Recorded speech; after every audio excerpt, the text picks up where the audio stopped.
Good day and welcome to the Q1 FY22 earnings conference call of Alicon Castalloy Limited. As a reminder, all participant lines will be in the listen-only mode, and there will be an opportunity for you to ask questions after the presentation concludes. Should you need assistance during the conference call, please signal an operator by pressing star and 0 on your touch-tone phone. Please note that this conference is being recorded. I now hand the conference over to Mr. Mayank Vaswani. Thank you, and over to you, sir. Thank you, Aman. Good day, everyone, and thank you for joining us on Alicon Castalloy Limited's Q1 FY22 earnings conference call. We have with us on the call today Mr. Rajeev Sikand, Group CEO, Mr. Vimal Gupta, Group CFO, Mr. Shekhar Dravid, COO, Mr. Andreas Heim, Managing Director of Illichmann Castalloy, and Mr. Rajiv Gupta, Head of Domestic Business of Alicon Castalloy Limited. Mr. Vimal Gupta will cover the financial performance for the quarter, following which Mr. Dravid will walk us through operating highlights. In order to share a more granular view of initiatives towards both the global and domestic business, we also have Mr. Andreas Heim and Mr. Rajiv Gupta to provide insights on these areas, and they will be followed by Mr. Rajeev Sikand, who will give us a brief summary of the quarter gone by. Then we will have the forum open for a Q&A session. Before we begin, I would like to point out that some of the statements made in today's call may be forward-looking in nature, and a disclaimer to this effect has been included in the earnings presentation shared with all of you earlier and also uploaded onto the exchanges. I would now like to hand over the floor to Mr. Vimal Gupta for his opening remarks. Over to you, sir. Yes. Good afternoon to all our investors. I hope that all of you and your near and dear ones are safe and well. Thank you for taking out time to join our earnings call. The quarter gone by was a challenging one on account of the second wave of the pandemic, which had devastating impact across the country. While there was no repeat of the synchronized national lockdown, the localized lockdowns are also resulted in significant disruption to economic activity as caution prevailed. Footfalls, all showrooms dropped, car dealerships were closed, and OEM customers curtailed production schedules. Combined with challenges in logistics and constricted movement of material and manpower, there was impact on our manufacturing operations. Thus, we have witnessed a compression in production volumes and consequently revenues during this period. Our manufacturing units in India operated at 50% average capacity utilization level, respectively. On account of this, in April and May, we recorded lower volumes. Soon after, with easing of restrictions in June, we saw a hint of recovery from OEMs and reported improved sales in the month of June. However, it was a challenging quarter in light of the headwinds caused by second wave in India as well as increase in input price globally. Given that quarter one of financial year 2021 was severely impacted owing to near global lockdowns during the first phase of COVID-19. Comparison with the corresponding quarter of the previous year are not meaningful. We are therefore giving comparisons against Q4 of FY21, which was a fully operational quarter. This will give an idea of the impact of lockdown in quarter 1 FY22 on account of second wave as against quarter 4 of FY21. Total income was up 294% as against quarter 1 of FY21 and 34% lower against quarter 4 of FY21. For the quarter, exports including overseas revenues contributed to 28% of the total revenues, while domestic contribution was 72%. I am happy to share our exports including sales from Illichmann subsidiary continued the momentum from the second half of last fiscal and posted growth on a sequential quarter basis too. Across verticals, the auto division contributed to 90% of the total revenues in Q1 FY22 and non-auto division was 10%. We have continued our varied initiatives on our cost optimization strategy to align our expenses and optimize our working capital cycle. During the quarter, we have seen a challenging input price environment with high volatility leading to persistent. persistent pressures in raw materials such as aluminum and other input costs. This, coupled with the sharp reduction in volumes on account of the lockdowns during April and May 2021, impacted production levels and a consequential impact on lower closing WIP and FG, leading to higher material costs. In order to efficiently manage this situation, we are speaking to our customers to increase frequency of raw material price adjustments on a monthly basis rather than quarterly. This will slightly compress the working capital cycle due to more effective readjustment. On the profitability front, owing to the muted volumes, increased material costs as explained above, fixed manpower costs and other overheads, our margins were compressed on sequential basis. Our EBITDA margins stood at 6.36% in Q1 FY22 as against 14.62% in Q4 FY21. This drop is despite our constant efforts and continued focus on efficient production and cost management, which has enabled us partially offset the impact of muted volumes and inflationary trends during the quarter. On a standalone basis, we reported a loss before tax of rupees 9.99 crores as against profit of 19.97 crore in Q4 FY21. Our EBITDA on a consolidated basis stood at 8.52% in quarter 1 FY22 as against 15.20% in quarter 4 FY21. We are pleased to highlight that our European subsidiary continued to maintain steady volume on our prestigious order for battery housing to Samsung, which is used for further supplies to JLR. The European operations were also benefited on account of one-time billing to tooling to one of our regular customers. Supplies of tooling have decent margins which are reflected in the bank. When compared to Q1 FY21, our EBITDA was 18.03 crore as against a negative of 23.42 crores. The loss before tax was much lower this quarter when compared to corresponding period last year on account of the differing circumstances between first wave and the second wave. On the balance sheet front, net debt has reduced after the successful QIP issue, which concluded on 30th June, with a view of optimally its assets. We continue to undertake several steps to best leverage upon our established operational structure before undertaking new capacity expansion. Even on the capex front, we will be investing in enhancing our capacity that will only be related to the new projects and new order wins.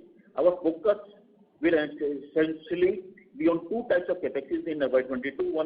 One is capex for the new order wins, which will include enhancement of existing capacity, especially machining and for the new technologies, to service new wins, and second would be maintenance capex, which is expected to be minimal. So for the year, we will undertake capex to execute our orders, but this will not result in higher overall capacity. We are pleased to share that our equity raise has been successfully concluded. Our QIP brings on board micro investors who have demonstrated belief in the Alicon equity story. Following the QIP, we also made a preferential issue to the promoters group and to NK. So this QIP we raised 80 crores rupees, followed by the preferential issue, where we will raise around 30 crore rupees. The addition of rupees 110 crores of equity to the balance sheet augments our long-term resources to also pursue our growth initiatives. This capital raise also serves to enhance our liquidity and enable us to balance our working capital requirements. On the whole, while our results are underwhelming, we are confident that as the volumes of the auto industry grows, we would be able to record decent growth in the second half of FY22. We hope that the deferred demand would enable a healthy recovery in business and economic activities and result in higher sales volumes for the auto industry. On that note, I would like now to hand it over to Mr. Shekhar Dravid, who will talk about operating highlights for the quarter. Thank you, Vimal. Greetings to all. I trust all of you are well and staying safe. I will share with you some of the trends witnessed in the quarter gone by. To begin with, the quarter started on a somber note on account of the lockdowns and restrictions, on account of the second wave of the COVID-19 pandemic. Across the industry, while there were concerns of the second wave in the March, we did not anticipate the impact both on the human life and the businesses to be this profound. What we saw across the domestic market is that many OEMs, especially in the month of April, had to either completely stop manufacturing or revise their business plans. In some regions and the markets, the pandemic-induced lockdowns and restrictions extended till June, which severely disrupted the plans for some other industry participants. The quarter also saw huge inventory pileups at factories, dealers, and distributor levels. However, broadly, what we observed was that OEMs and the suppliers were better prepared to deal with this situation as compared to the previous year. Unlike last year, when there was a nationwide lockdown, this time around, lockdowns were only in a certain hotspots and micro-containment zones. So we had cases wherein our customer was fully operating while Alicon's plant was in the containment zone. But we had to push ourselves and take up the challenge to meet the customer requirements. In addition, supply chain issues further impacted the processes. So while our performance was impacted due to these disturbances, especially in the April and May, the severity was managed given the established state of protocols to handle the pandemic-induced disruptions. As the lockdown and the restrictions eased in June 2021, what we saw across the domestic auto space in that OEMs reached about 60% of their earlier volumes. From July onwards, these volumes will be upward by 75%. From the consumption point of view, in June and July, passenger vehicles witnessed better recovery than the other categories, driven by the high pending bookings, low channel inventory, and the strong underlying demand led by the preference for personal mobility. We have seen stock levels at OEM and the supplier levels reducing significantly in the June and July, which is a positive sign. While the CV segment recovery has been slower on account of lower freight availability and seasonally weak infrastructure demand, good monsoons, hike in MSP prices, and continued strong government support to all agri activities is aiding tractor sales. On the international front, most of the key export geographies in US and Europe reportedly healthy auto sales led by healthy demand and stable currency in key markets. Our performance is by and large in line with the trends witnessed in the automobile industry. Like previous year, I would like to discuss our 5 key strategic growth pillars and the development within each. The first being of his auto business. This segment, while was impacted due to the second wave, witnessed a good bounce back in the demand and recovery in the month of June, resulting in the steady volumes during the quarter. Although domestic market saw an impact on account of the second wave, our export recorded continued momentum. We saw increased client engagement, especially coming in from the export markets during this period. During this period, we added 13 parts, out of which 4 were from the domestic market and 9 parts were from the export markets. In the domestic market, 4 parts were from the existing customers, so 3 were from Dana and 1 is from the Garrett. In the export market, 3 parts were from Eaton, 3 parts were from Mahle Behr, and 2 parts from Titanic. I am also pleased to share that Alicon this quarter has recorded a new client win in the exports. After several efforts, we are now providing parts for MAN AC, which is a part of the big Volkswagen group for the truck category. On the industry front, we are seeing demand for the passenger vehicle segment both for two-wheelers and four-wheelers, gaining traction as the consumers are preferring personal transport over public transport. More so, with the travel and tourism stabilizing in country, PVs and even the CVs are seeing a strong recovery. Rural demand, although saw an impact due to the second wave, is expected to recover given timely arrival of the monsoon and a favorable agri indicators. We hope that this will further boost consumer spending. In addition, we expect the upcoming festive season to add momentum to the gradual recovery. The schedules from our customers are reflecting growth. We are also seeing some supportive reforms coming in from the center and the state governments, which will further create demand for the new vehicles, thus boding well for the Indian auto industry. Two factors which are dampener are the semiconductor shortages across the domestic as well as the global markets, as well as the input cost inflation is also impacting the performance. Coming now to the second of our growth pillar, which is the electric vehicle division. In the international market, we are seeing a strong momentum. We have won orders from the reputed OEMs during the quarter, such as Dana. Through Illichmann, we are already supplying battery houses to Samsung, who supply it to JLR in EV space. I am pleased to share that we have been continuously receiving new business wins from Samsung, which has helped us improve volumes this quarter. We are now supplying battery housings across 3 EV models, JLR.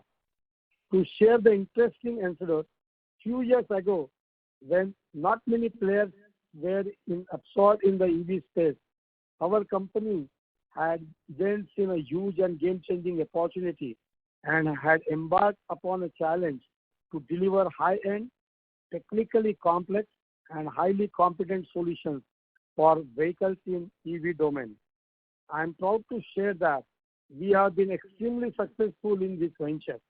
Our association with the likes of Samsung, Bosch, Dana, Danfoss, Ather, Mahindra & Mahindra, Eaton, among other market names, have provided us with a great visibility as a reliable and trustworthy partner and has helped us build a strong reference base in the EV domain in India as well as in the global markets. We have received several acknowledgements and awards that have enabled us to strengthen our foothold in the EV space. In one such recent example, Alicon received an prestigious award from Dana Corporation for the e-mobility platform for the solutions, end-to-end solutions. I am proud to share that out of 3,000 suppliers worldwide, only 11, including Alicon, were felicitated, and we are the only supplier from India. So this is a proud achievement for the team of Alicon. Coming to the domestic side, the development of e-mobility here is lagging global markets. However, the tide is slowly changing for the better now. The central government is strongly supporting the absorption of a clean and green energy in the country. They have issued several initiatives providing incentives and subsidies, such as FAME-II concessions to the manufacturers, which has boosted sentiment. Even the Maharashtra government recently has rolled out and revised EV policy in a move for cleaner environment and to support the EV program in the country. The government aims at 10% of newly registered vehicles in its major cities to be electric ones by 2025. It has also aimed to have around 1,500 charging stations in Mumbai itself by 2025, along with converting 15% of MSRTC buses to electric. The state government will provide incentives to generate demand and for setting up advanced chemistry cell batteries manufacturing plants. The government targets setting up 1 gigawatt battery manufacturing plant in Maharashtra. Similarly, in June, the Gujarat government came out with the Gujarat State Electric Vehicle Policy 2021, which it said would commence from July 1st, 2021 for the period of 4 years. the government is targeting 1.1 lakh electric two-wheelers, 70,000 electric three-wheelers, and 20,000 electric four-wheelers during the policy period. Fundamentally, what we are also seeing is that the pricing between the e-mobility and IC vehicles is narrowing and becoming a major benefactor for EV adoption. In addition, higher fuel prices are enabling the shift for consumers from IC towards e-mobility. In the near to medium term, the focus for the Indian market will be towards two-wheelers and three-wheelers, as the infrastructure and the consumer sentiments today are principally geared towards the smaller vehicles. In the domestic EV industry, we have seen an influx of over 24 startups with meaningful plans for e-mobility. Even the entry plan of Ola Electric in the Indian market will be very disruptive and will pave the way for mainstream EV usage in the country. So there is a plethora of developments happening and on the EV side in the country, and we believe that this will bring in solid growth opportunities for us going forward. We are seeing many e-mobility players in India floating RFQs, with Alicon being one of the forerunners in the EV space in the country. We look forward to capitalizing on such opportunities and building long-term relations with customers in the EV space. In the longer term, our target is now to clock upwards of 25% from the electric vehicle division on the growing revenue base by 2025-26.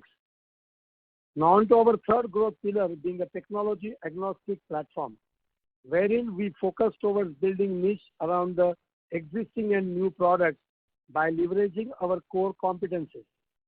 These include lightweighting of the product in the auto and the EV space. We are getting increased inquiries from OEMs, both in the domestic and the export markets, for the development of frame and the control arms. Our successful conclusion of our order with JLR has opened many opportunities in this domain. During the quarter, I'm happy to share that we have received an RFQ from the customers, prestigious customers like JLR, Triumph, Piaggio. We look forward to materialize the same in coming time. Our fourth growth pillar, being the non-auto segment, here we are witnessing healthy growth in demand across the sectors such as defense, aerospace, agriculture, and energy, and we expect this momentum to strengthen in the quarters ahead. During the quarter, we have received the RFQ from Textron and Rexnord. We look forward to materialize this same in the coming time. The fifth growth pillar is our focus on increasing customer wallet share. Our long-term approach is towards building wallet share and positioning ourselves as a trusted supplier for our existing customer base. On that note, I would like now to hand it over to Mr. Andreas Heim to throw light on our global businesses. Thank you, Shikhar. A warm welcome to all of you. I will briefly cover the developments on our international business. This quarter, Illichmann Castalloy has enhanced its contribution in the group financial performance. We have reported strong volumes during the quarter, driven by healthy demand environment in European, US, and other international markets. In addition, incremental pricing in terms of tooling preparation, mold services, and new projects have further fueled revenue growth. International business, including sales from Illichmann, contributed to about 28% of our total revenues in quarter one. Over the last few months, we have seen increasingly focusing towards implementing technical enhancements across our Sharpen the Focus product categories. Just to give you an example on this, in one of our collaboration with the customer in Europe, through our thermal engineering solution, we are not only improved the performance of this vehicle from 50% yield to over 90% yield, thus leading to higher volume of take for our customer. Given this sort of traction, we are now being seen as strategic and reliable partner by several OEMs. Through these initiatives, we have also been able to command better pricing and have undertaken cyclical prices hikes that have further helped us record margin reductions. We anticipate this trend to continue going forward. Appointment of global representatives in US and European market, namely TBS in US and Gigafi in Europe, continue to pave the way for further growth for us. We are expanding our presence in these markets through significant wins, and we are engaging with a wider customer base. Simultaneously, we are also working on niche business opportunities which customers in geographies of America, Europe, China, and Middle East.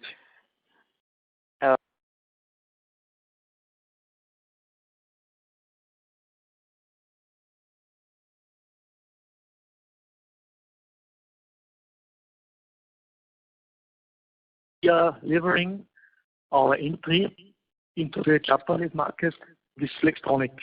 Further, our engagement with players like Titanic and Eaton has led to several development programs. So overall, we are seeing a strong pipeline under development, which provides healthy future visibility. In Q1, we added 9 new parts from global customers such as Eaton, Mahle, Titanic, and MAN Trucks. From a demand standpoint, we are seeing normalization in demand in the European markets. While there are fears of potential third wave, the impact of the vaccines in reducing illness is aiding in the semblance of normalcy into the broader operation environment across markets, and we are seeing volumes strengthen on a month-over-month basis. On the operational front, our plants are now operating at 85% utilization levels, and we expect this to sustain at these levels going forward. In May and June, we organized vaccine drives for our employees, and we are happy to share that 90% of our employee base is now fully vaccinated. Subsequent vaccination drives are in process and will be rolled out in due course. On this note, I would like now to hand over to Mr. Rajiv Gupta, who will cover developments in the domestic business for the quarter. Thank you, Andreas. Good day, everyone. The domestic auto industry came under pressure from the first week of April, when major states like Maharashtra, Delhi, Haryana, Karnataka, Tamil Nadu had to place stringent measures in place in light of rising case volumes. Across the industry, there were reduced footfalls at the showroom and lower sales volumes, forcing OEMs to curtail production in April and May. While some continued to operate with limited capacity to meet export orders, the domestic operations in the month of April and May were significantly impacted. Auto companies also faced simultaneously commodity-led margin pressures in the last few months. As the effect of the pandemic eased, Indian auto demand improved in June. Based on OEM reported data, there was strong sequential recovery in the passenger vehicles and tractors in June. Two-wheeler wholesales are also seeing uptick. Currently, activity indicates that customer interest in passenger vehicles have recovered to early 2021 levels. Now coming to the performance, given the macroeconomic backdrop and a lower base in Q1 FY21 on account of the first wave, Alicon was able to report steady sales in Q1 FY22. During the quarter, we added 4 parts from leading existing customers as Jana, CMO, and Gareth Motion. We are witnessing a good level of inquiries and bookings in the market post-June and are hoping to improving macros will further support this momentum. On this note, I would now request our Group CEO, Mr. Rajeev Sikand, to share with you his perspective on the Alicon performance. Thank you, Rajiv. I welcome all our investors. Thank you for joining the call. I hope you and your family members are well and safe. Before I begin to share with you the perspective on Alicon's performance, I would like to extend my heartfelt thanks to all our team members and employees for their continuous efforts in driving and supporting business operations during very difficult phase in April and May. On behalf of the board, I would like to take this moment to thank all our employees, communities, customers, and partners who are demonstrating determination and perseverance every day amidst this pandemic. Coming to the recent development, I'm happy to share that we have successfully concluded our fundraise aggregating to rupees 80 crores through the QIP route. The QIP witnessed a high level of interest and has been 100% allocated to marquee domestic institutional investors, including Axis Mutual Fund, Aditya Birla Sun Life Mutual Fund, and IDFC Mutual Fund. I would like to thank you all and the entire investor community for their support and confidence in the company. This capital will enable us to implement our growth plan and pursue our expansion plan, enabling us to address our large pipeline. Alicon will also look to reduce debt and strengthen its balance sheet further. Now, from a macro perspective, despite a loss of business volumes in the months of April and May, we were able to record good recovery in June. That enabled us to recoup some part of the impact in performance in April and May. From June onwards, we have seen domestic auto space steadily gaining traction, improved recovery, and growth in the domestic economy. And sustained improvement in export markets will enable us to report a healthy growth volume and order wins as we go forward. The inquiries and the new business wins across our auto, EV, non-auto segments have remained healthy during the quarter.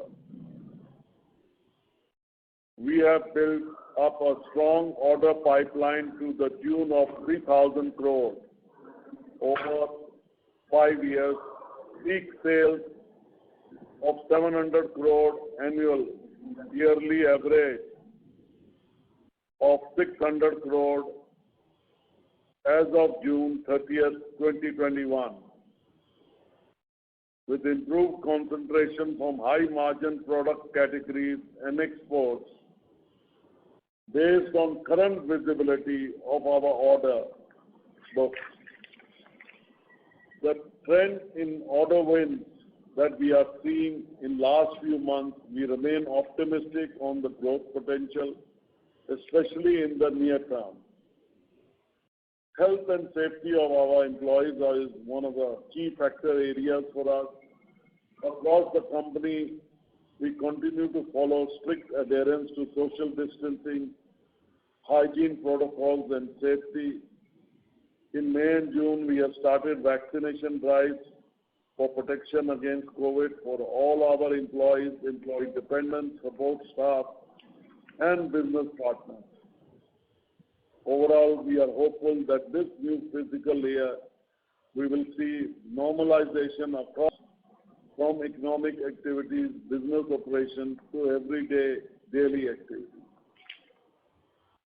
With the economic anticipated to mark a strong recovery in the second half of financial year 22. We are hopeful that the pent-up demand will enable us to pick robust demand in the business and economic activities. This, in turn, will drive momentum in inquiries, order wins, and volumes for automobile and automobile component players going ahead.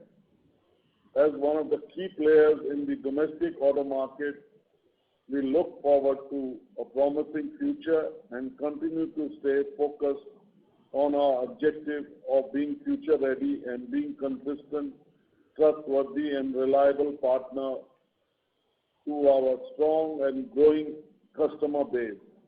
On this note, we would be happy to take your questions now. Thank you. Thank you very much. Ladies and gentlemen, we will now begin the question and answer session. Anyone who wishes to ask a question may press star and one on their touchtone telephone. If you wish to remove yourself from the question queue, you may press star and two. Participants are requested to use handsets while asking a question. Ladies and gentlemen, we will wait for a moment while the question queue assembles.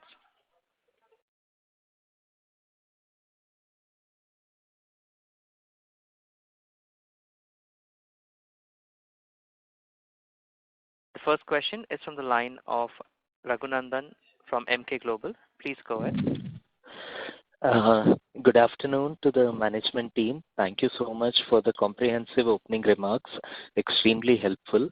To Vimal sir, sir, can you elaborate on reasons for increase in the RM cost to sale and other expenses to sales in this quarter, and also the expectations ahead?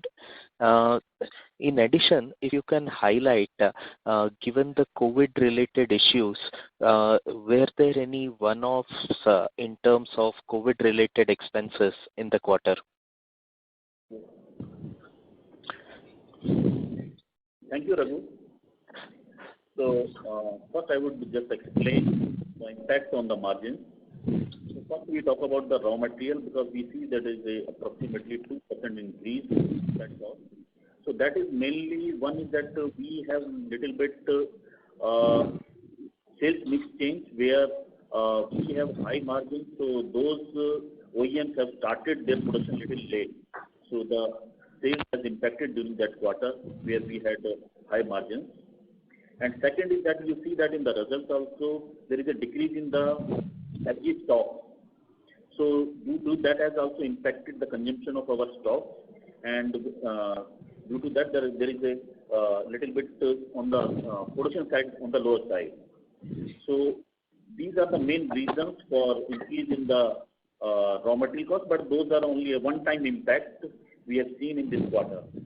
Because when the productions are normal, so these things will go away. And second, you see that the manpower cost, these are not 100% variable cost. And in this manpower, I think we are more performance is much better if we compare with the other OEM, because even having this fixed cost, the manpower, still we are able to maintain and reduce it. And 100% we cannot make it a variable cost, so that has impacted around 3% on the margin. And another impact is that this lockdown, it is not like that the earlier, the wave 1, and that was a complete lockdown. In this lockdown, it was the on-off situation.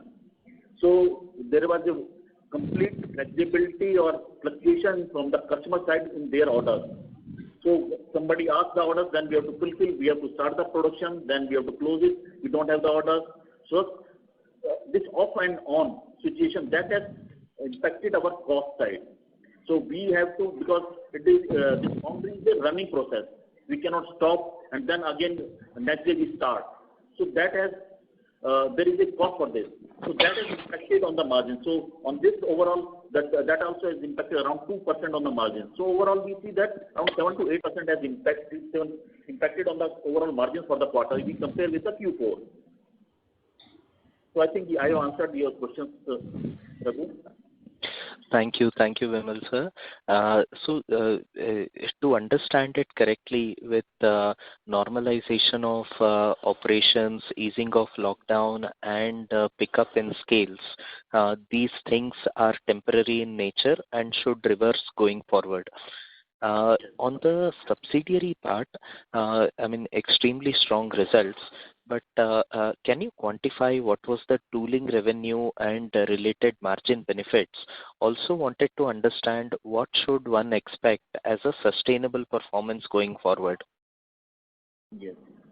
So for the Illichmann, our 100% subsidiary company in Europe, so one, I think when you have heard from Mr. Shekhar Dravid, that is major impact is coming now from the EV side. So that is the main thing that we are trying to highlight every time, that how Alicon is going into this field, and this is the first result we can see the performance from our European subsidiary. So the margins are good there, but definitely there is a impact of the tool. I think around the sales value was around 4.5 crore, and the profit margin was 2.5 crore in that. But if we even remove then if you compare with the margin from the last year, then there is a substantial improvement in that. And definitely we see a growing demand in the EV segment in the Europe, and a lot of new parts that as explained by Mr. Dravid. So those developments are happening, and we will be able to deliver the good margins, and we will be able to sustain those ones. Great to hear that. And Vimal sir, one last question to you.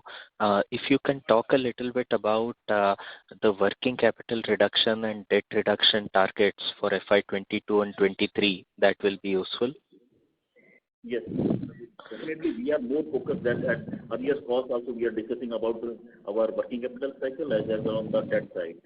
So on the debt side, the first step we have taken, that we have raised 110 crores through the equity, that QIP as well as the preferential issues. So that has given a major impact on the debt side. So when you will see the Q2, the balance sheet in the next quarter, then a lot of things will be seen that on the debt side as well as on the working capital cycle also. We have worked out that there is approximately now reduction by 10 days further we have done in this quarter, and hopefully further improvement we will see in the coming quarter. So we are completely focused on to improve our working capital cycle.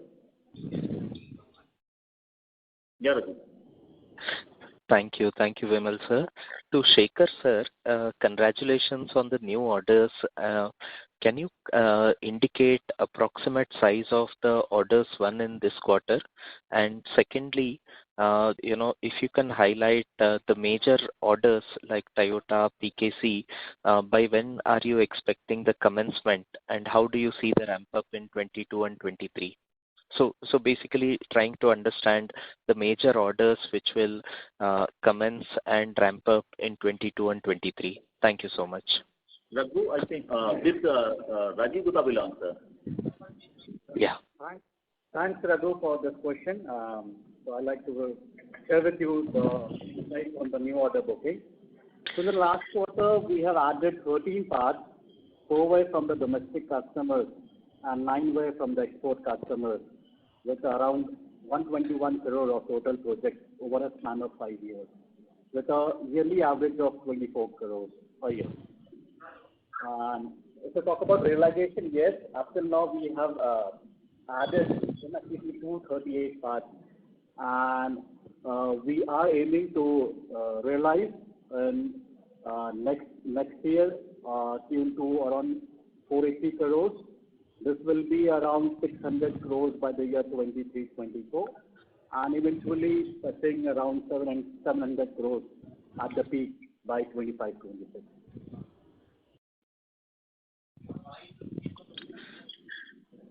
And which would be the major customers where the ramp up will happen? Yeah, so major this will be basically at last time what we discussed about Toyota and PSA. This will take up ramp up from the next year. Toyota will take place from June 2022. The ramp up will start, and their SOBs will start from October as a vehicle. and PSA will start from September 22, where they will start from December 22 as their SOP. So these major two will give the ramp up for the next year from the previous order bookings. Thank you. Thank you, Shekhar sir, and thank you, Rajiv sir. I'll come back in the queue for more questions. Thank you. The next question is on the line of Saurabh Jain from Sushil Finance. Please go ahead. Yeah. Hello. Good afternoon, everyone. Hope everyone at Alicon family is safe and healthy. Sir, my first question is, in one of the previous calls, you had mentioned that new product contribution would be approximately 350 crores for this fiscal, and next year it may go up to 500 odd crores. So, would like to know what kind of top line we are aiming it at for this fiscal and next fiscal. Before that, if you could, please let us know about the top line recorded during the month of June, because April and May were broadly affected by the pandemic-led restrictions. So it would be, easier for us to understand the monthly run rate. Thank you, Saurabh. So first is the addition of the new businesses that I already Rajiv has explained. And when you are talking about the the top line for the full year, so what we have estimated approximately 1,100 crores for this year. So we are still confident that we will be able to deliver that one. Yeah. And sir, anything for the next year? Yeah. And anything for the next fiscal? Just rough estimation if you can provide. Maybe we can add up from 300 to 400 crores further into that. So that is our just estimation. So it is. Please also note that it is a forward-looking statement, so we cannot give so much commitments on this. Sure. And sir, June top line, if you can, if it is possible for you to share. Yeah, for the month of June, as you know, as rightly said by you, April and May was due to the second wave of lockdown. And June, we noticed the industry have taken up 71% of the production figures of March. So with that, we have done quite well in the month of June. Okay. Sir, my second question is on Illichmann. Since we acquired this probably in 2009-10, we always mentioned Illichmann as just a face in Europe, and for years the revenue was stagnating around 90 and 100 crores. Now, since last couple of quarters, the revenue have started, picking up. Last quarter we did 44, 45 odd crores, and this quarter we did 34, 35 crores. And I believe roughly 40% of it is from EV segment. So, sir, this quarter we were actually positively surprised to see Illichmann doing EBITDA margin of 20% and net margin of around 16-17%. So, the previous participant has already asked this question, but if you can, just share a bit about the numbers. How do we see Illichmann going forward? What kind of EBITDA margins are, sustainable for next few years? Thank you. This is Rajiv here. Illichmann is, as I have explained earlier, it plays a leading technical role for our group. It's like a synergy. On one side, we have the Japanese know-how, the quality, the NK behind us, and second side, we have Illichmann in Europe, which is a historic company which came to us having all the global customers. So when we have focused on two very key areas, and our focus has been to focus on technology agnostic parts, regardless whether IC, whether anything else, EV, these parts are what we want to make in Illichmann. The second part which we came over was the development of EV parts. And the customer cycle in Europe of all these developments has significantly increased. Tesla doing the bulwark worldwide. So we see that jump has come and these models which we are servicing just now have shown a robust growth.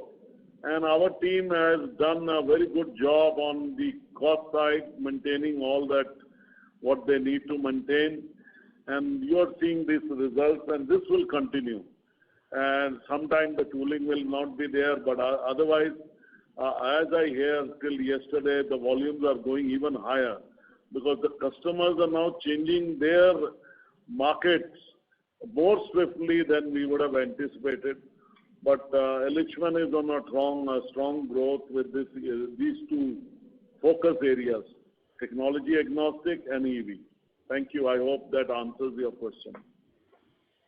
Yes, sir. Thank you. So roughly 15-20 crores kind of turnover we are seeing in Illichmann from the EV segment, and which I believe is the primary contributor to the profitability. So this may, go up substantially up going forward? No, these will be nearly, as I said, we have maintained them and little bit it will go up, but as the new models, what is happening, the whole industry in Europe is going through a shift, suddenly, with Tesla doing very well, the new norms being announced. In Stuttgart, in some areas, they're questioning the traditional fuel in Germany. So all these are leading to an EV. And here we are able to offer a very competitive solution from last 5 years. So this is what will help us. The fallout of that is in India. The EV parts which is coming in India to us is because of Illichmann driving it and the know-how which we have got there. Otherwise, it would have been a very difficult journey for Alicon alone to go into EV space. Of course, these are all castings, but when you show them the parts which we are developing are so critical in nature, this all helps, to build up the customer confidence, and especially the global. I mean, within EV also there are three segments: the low voltage, the mid voltage, and the high voltage. And the high voltage parts are always, and the mid voltage parts are always larger by size, maybe lower, than the value addition is also better. So that is where our perspective is, and that is how we are moving forward. Got it, sir. That was really helpful. One last bookkeeping question. So the investor presentation says the proceeds from the QIP would also be used for, some debt repayment besides executing the huge order. So what kind of debt repayment are we looking at?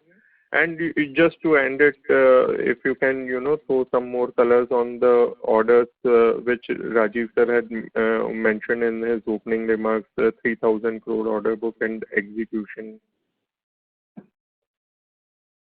So yeah, that's it from my side. Yeah.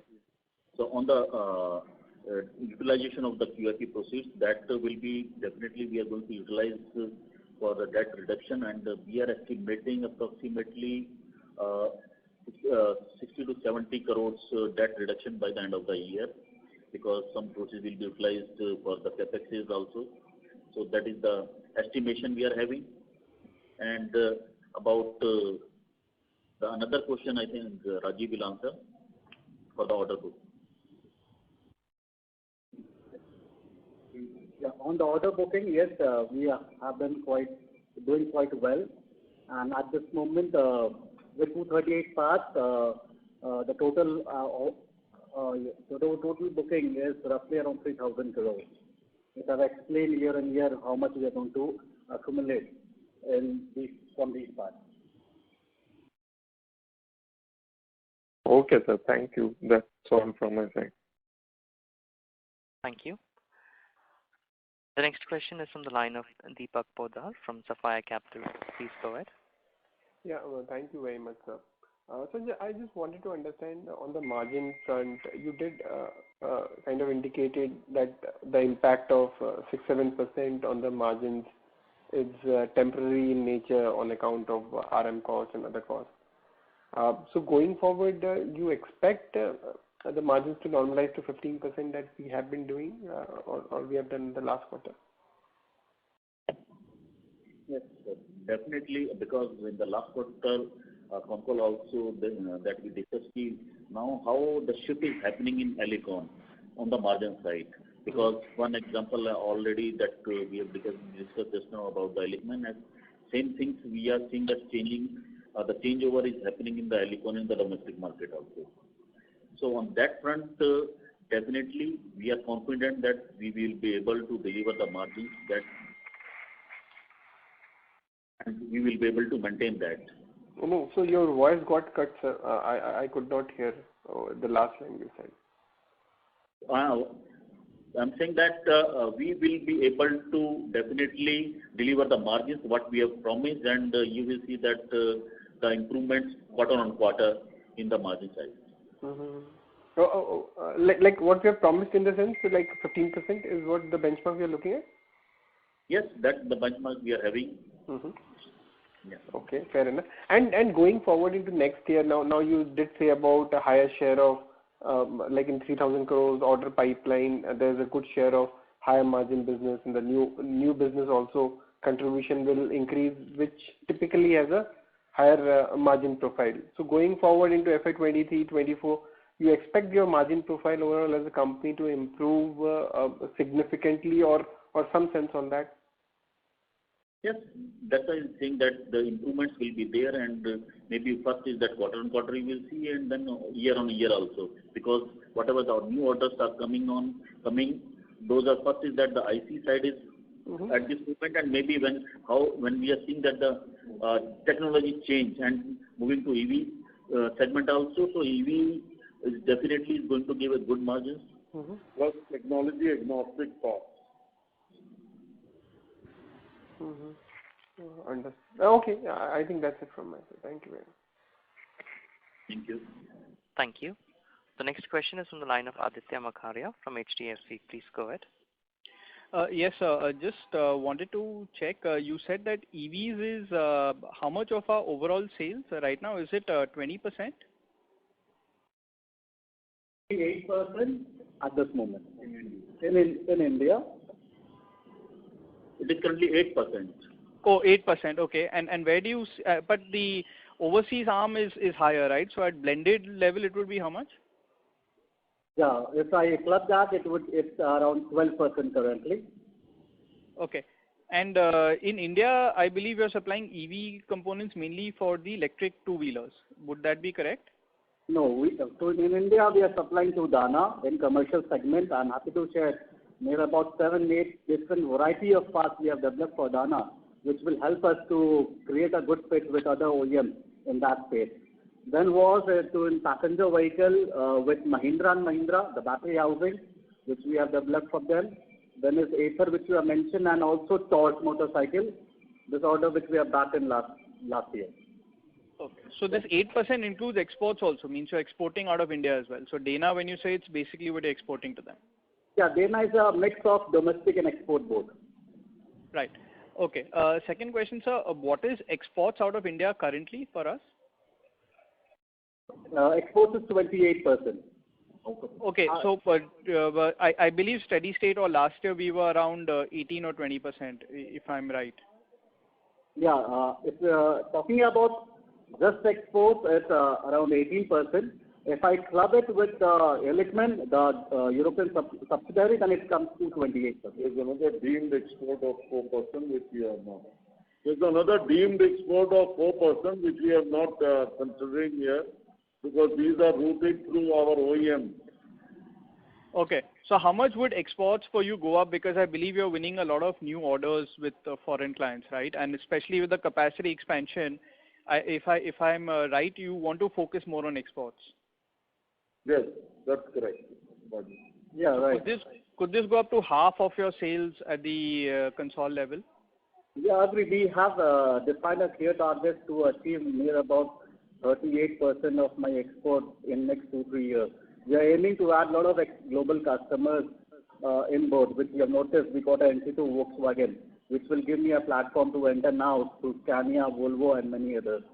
So we are aiming. We have noticed because the market with the pandemic, we noticed there's a lot of fluctuation in the domestic market, and also we noticed that got that much fluctuation was not there in export market. And that is the reason strategically we have now planned to increase our presence in export so that these pandemics won't affect us. Okay, great. And last question, so what is machining for us right now, and where do you see this going maybe in the next 2-3 years? So on the machining side, approximately 40% components we are doing without machining, and definitely because whatever the new business are coming up, that is 100% machining.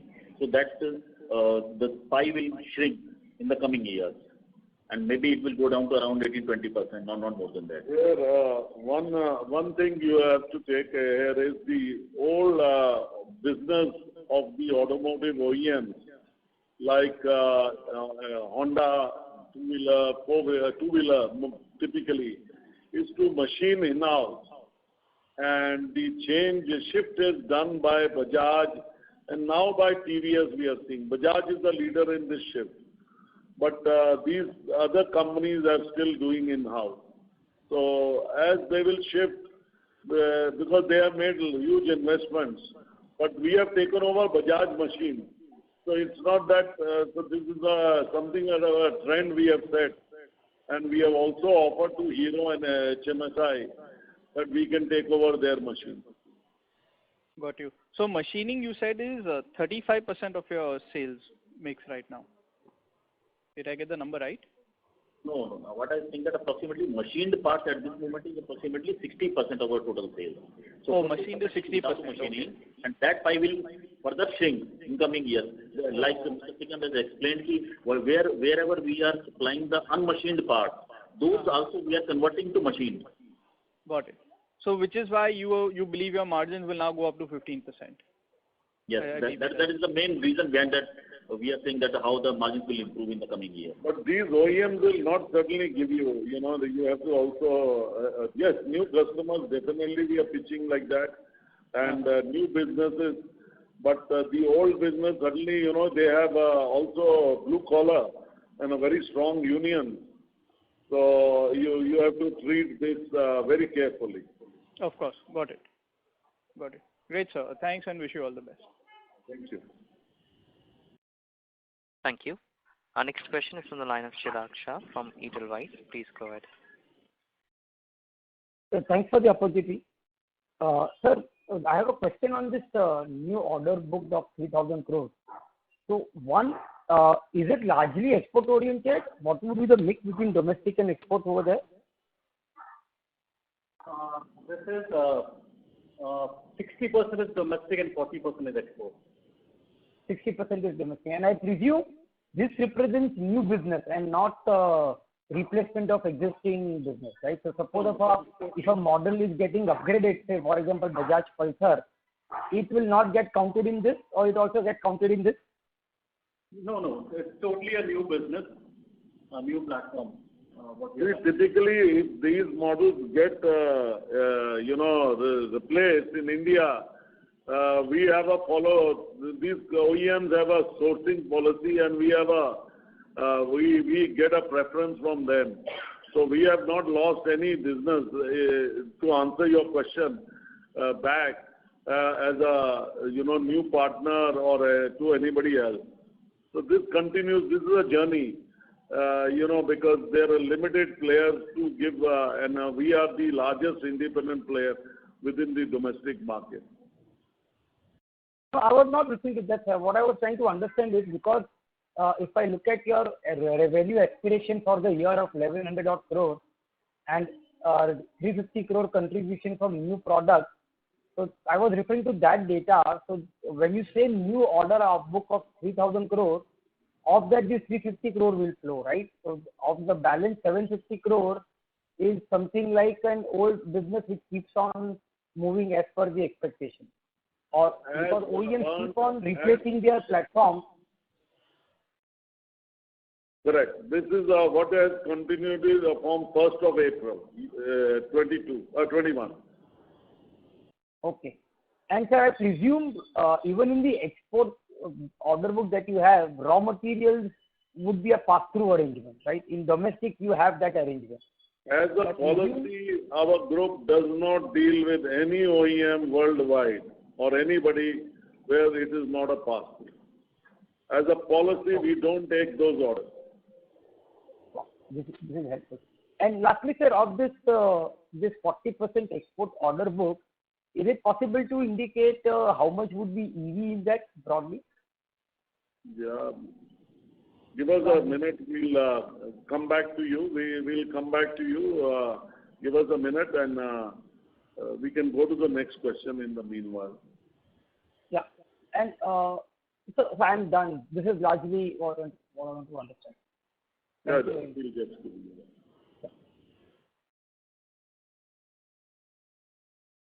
Thank you. Next question is from the line of Rohit Ohri from Progressive Shares. Please go ahead. Hi, sir. Two questions which are related to Illichmann.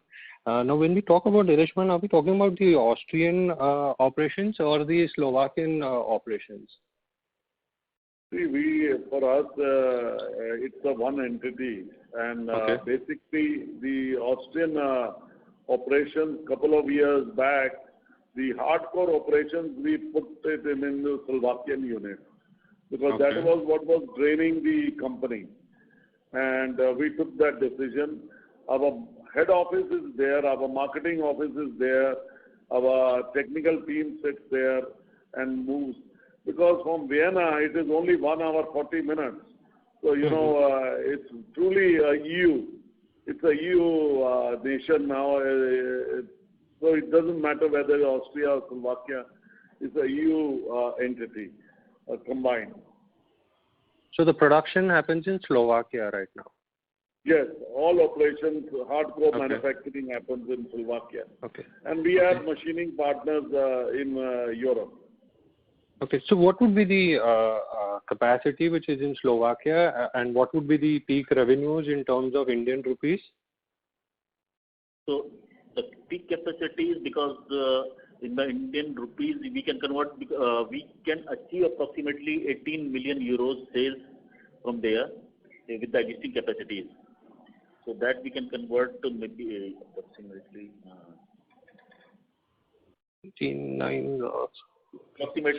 150 odd crores a year. Okay, and if I'm not wrong, I heard Andrea saying that the capacity utilization is currently at around 85%. So will you all be looking at any expansion plans over there in Slovakia, or is it that this is the peak of 18 million euros? You see, we always believe in, with our NK Japanese partner right behind us, we believe in sweating and creating through this every year some capacities through the existing VAV, through improvements in processes and things like that. Mostly we would like that to shift whatever business we are developing into India. But we are open. If there is a good opportunity, why not? We are open to putting in. Since the time we have taken over, we have not had given any further debt. Whatever there is, that remains in the company. We have not pumped in any equity. We made a restructuring plan, and that has worked for us. So we have stuck to our core guns, that it is our technical center primarily, and adds strategic manufacturing of strategic components. So we want to remain, though the area is pretty large, which is on rent there, and we can add capacities easily. But these properties are not burning cash, is it? These are not burning cash, certainly not. Okay. Second question is related to the Indian operations. In your opening remarks, you mentioned that there are new products and there is growth capex and then there is maintenance. So can you give a split between the numbers as to what exactly is growth capex and maintenance capex for the next 2 years, if you can share? So ultimately, for the 2 years we include the FY22 and then the 23 approximately, we are estimating around 150 crores for the total capex. Out of this, we can estimate approximately around 35 to 40 crores will go for our maintenance capex. Okay. Okay, sir. Sir, in the presentation, you also mentioned that apart from EVs, there are certain more emerging opportunities and growth areas that you are talking about. So if you can just take us through that apart from EVs, which are the other domains that you are looking at? Yeah, apart from EV, we are aiming to technology agnostic path. And this certainly will give us a cushion on volume, because for technology agnostic, we will remain common. Be a IC, be a EV, or be a hybrid. The numbers won't go down. And we get these are high critical parts in terms of technical requirements, and this help us to get more VA from our customers. And the previous question also. And I would like to answer the previous question which was left on. You were interested to understand how much was the EV, how much was domestic and export. So out of total order wins, 12% was from the total EV. And if we talk about a mix, 50% was from the domestic and 50% from the export. Okay, sir. Thank you for answering my question. Thank you. Thank you. Ladies and gentlemen, that would be our last question for today. I now hand the conference over to the management for their closing comments. Thank you, and over to you.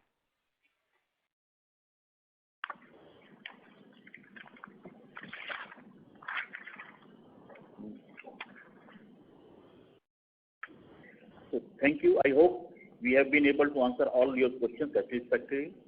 Should you need any further clarification or would like to know more about the company, please feel free to contact our team or CDR India. Thank you once again for taking the time to join us on this call, and we look forward to interacting next quarter. Thank you very much. Thank you very much. Ladies and gentlemen, on behalf of Alicon Castor Oil Limited, that concludes this conference. Thank you all for joining us, and you may now disconnect your lines.